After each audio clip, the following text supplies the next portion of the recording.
Welcome back, and today we're talking about Sword Art Online War of the Underworld episode 15. So like always, let's jump into it.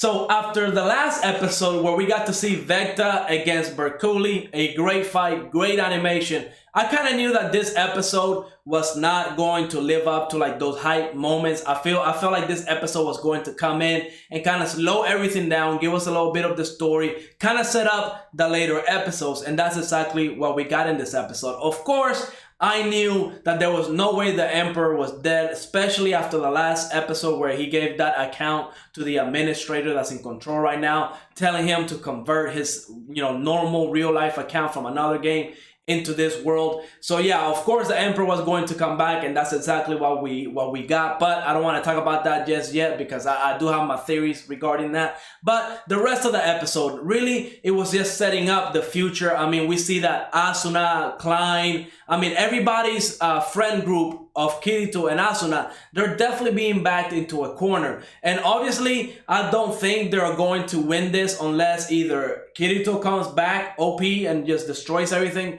or somebody like a third party comes in and joins their side. Because we see now that the bad people, they are getting help from the Chinese and the Koreans. So their army is growing even bigger, it's getting insane. There is just no way that Asuna and the party and the group are going to be able to hold those forces for very long. And that leads me to the new introduction of the new characters, Mai and Moonface, I believe. And there was like a third one, I think, but they didn't really talk about that person. They only focus on Moonface and Mai. And I think those two characters are going to be the ones that are gonna challenge, that villain, the one from Laughing Coughing, which that dude gave PTSD to Klein. Whenever he showed up and they recognized who he was, you can see the fear in Klein's eyes because, Sleeping Coughing, they were real killers in the original SAO game. They were actually going out and killing players knowing that they were actually going to die. So this dude is definitely bad news.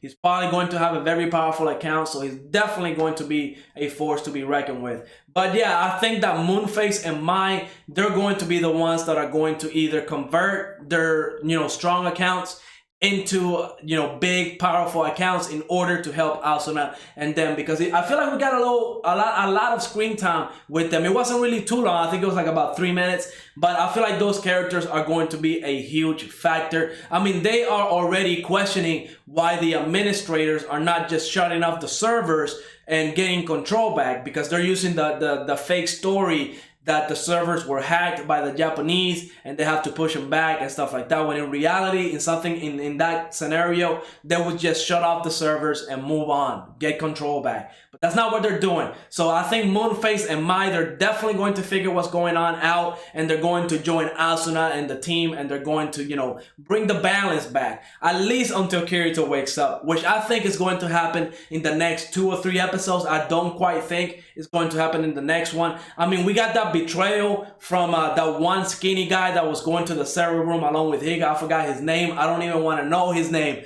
I called the last episode. That dude is going to do something. He just looks like that shady character, and that's exactly what he is. He's a coward. You can see in his face the fear that he has. Is definitely a coward. I'm guessing like the main villain, like that Gabriel character or Vecta or the Emperor, however you want to call him. I'm pretty sure he's either blackmailing him or maybe he's in Sleeping Coughing and that's why he's doing this. Whatever the reason, whatever the case, I hope that guy dies. So I think next episode what's going to happen is, I believe he might actually shoot Higa. He might actually hurt him.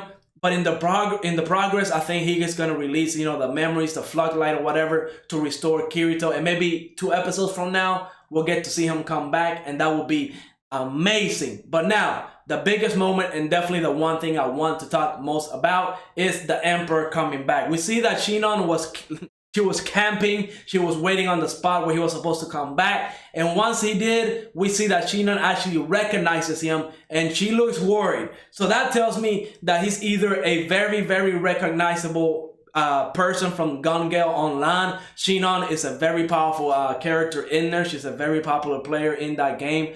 And this probably means that she knows him, she knows who he is, and he's probably OP as hell. So I can't wait to find out how this is gonna all play out, because if Shinon is that scared with how powerful she is in Gun Gale Online, this tell me that this dude is definitely going to be bad news. And you know, we got a hint that they were about to fight, or at the very least, it seemed like, you know, that the new Vecta, the Emperor, it would just destroy Shinon. We didn't get to see it. Maybe, hopefully we get that scene next episode, and hopefully we get to see Shinon, you know, pull her own weight and just put a hurt on him. I don't think Shinon is going to win. I don't think that's going to be a possibility. But Kirito is definitely going to come back and destroy this dude. And maybe, you know, Shinon either just dying, not in the game, but not in the real world. She'll die or get hurt and go back and maybe tell Kirito and then that, you know, this is the guy and who he is.